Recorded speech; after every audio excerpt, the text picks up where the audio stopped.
السلام علیکم۔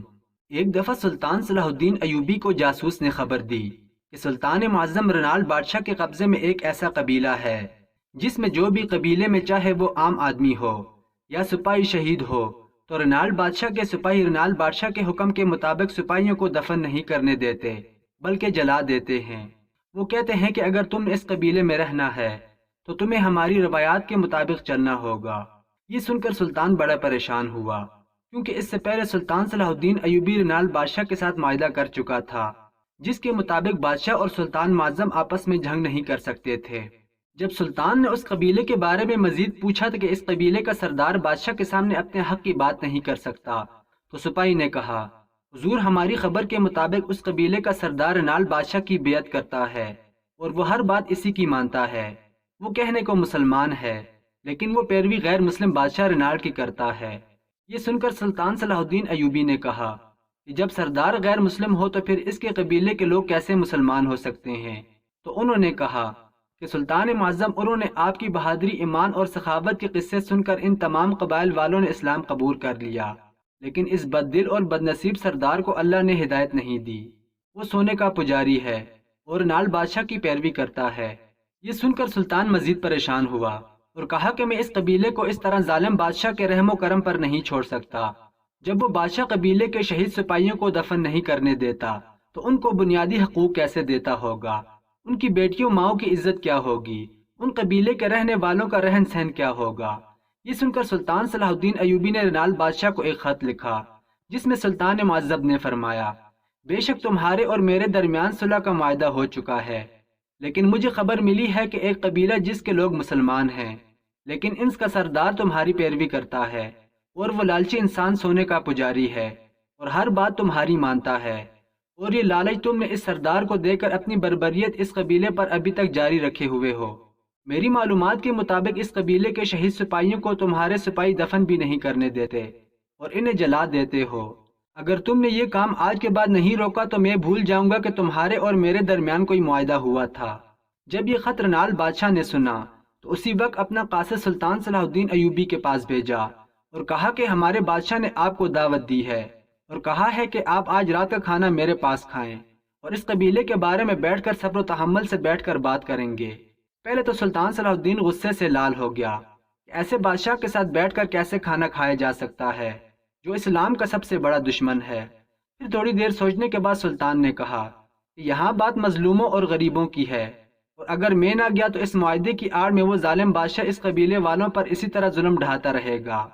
سلطان نے اس قاصد کو کہا کہ آج رات میں کھانے کے لیے رنال بادشاہ کے محل ضرور تشریف لاؤں گا۔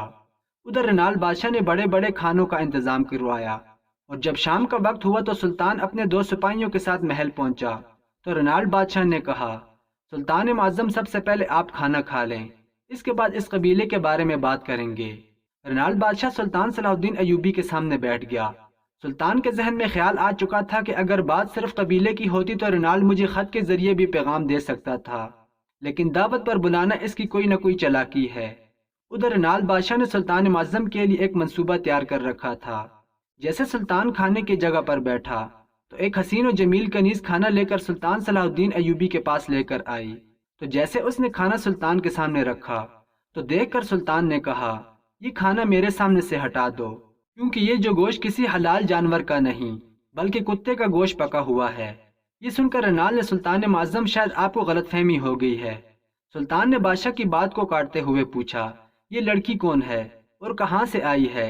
رنال بادشاہ نے کہا کہ یہ میری کنیز ہے اور آج ہی مجھے ایک دوست بادشاہ نے تحفے میں دی ہے، اور اس نے کہا ہے کہ یہ ایک پاک دامن عورت ہے، ابھی تک اس کو کسی مرد نے چھوا تک نہیں۔ یہ سن کر سلطان معظم نے فرمایا، بادشاہ رنال اگر یہ گوشت حلال جانور کا بھی ہوتا تو میں کبھی اس کو ہاتھ نہ لگاتا۔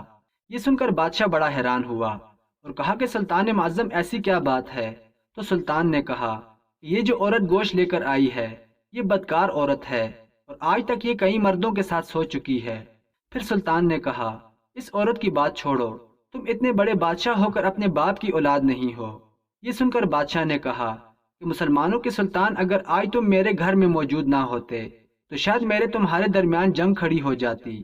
سلطان نے کہا، اگر یہ میری تینوں باتیں غلط ہوں تو پھر تمہارا جنگ کرنا جائز بنتا ہے۔ رنال بادشاہ نے کہا، مسلمانوں کے سلطان، اگر آپ اپنی تینوں باتیں صحیح ثابت کر دو تو اس قبیلے کو میں مکمل طور پر آزاد کر کے تمہارے حوالے کر دوں گا۔ یہ سن کر سلطان صلاح الدین ایوبی نے کہا کہ میں اپنی بات کو ثابت کرنے کے لیے تیار ہوں۔ پھر بادشاہ نے کہا کہ آپ کو کیسے معلوم کہ یہ گوشت کتے کا پکا ہوا ہے؟ تو سلطان نے کہا کہ جب اس عورت نے میرے سامنے گوشت رکھا تو گوشت کی ہر بوٹی کی طرف چربی ہی چربی تھی، اور ایک مسلمان کھانے کو دور سے دیکھ کر یہ پہچان جاتا ہے یہ کھانا حلال ہے یا حرام ہے۔ اس لیے مجھے پتہ چل گیا کہ گوشت کسی حرام جانور یعنی کتے کا ہے۔ اور دوسری بات، جب یہ عورت میرے پاس کھانا لے کر آ رہی تھی تو اس کی نظروں اور اس کے چلنے کے انداز سے ہی مجھے پتہ چل گیا تھا کہ یہ لڑکی بدکار ہے۔ اور پھر بادشاہ نے کہا میرا تیسرا سوال کہ آپ کو کیسے معلوم کہ میں اپنے باپ کی اولاد نہیں؟ تو سلطان نے کہا کہ جو شخص اپنے مہمان کو کتے کا گوشت ایک بدکار عورت کے ہاتھوں کھلوا سکتا ہے تو وہ اپنی باپ کی اولاد کیسے ہو سکتا ہے؟ تو یہ سن کر بادشاہ بڑا شرمندہ ہوا کیونکہ سلطان کی تینوں باتیں درست تھیں۔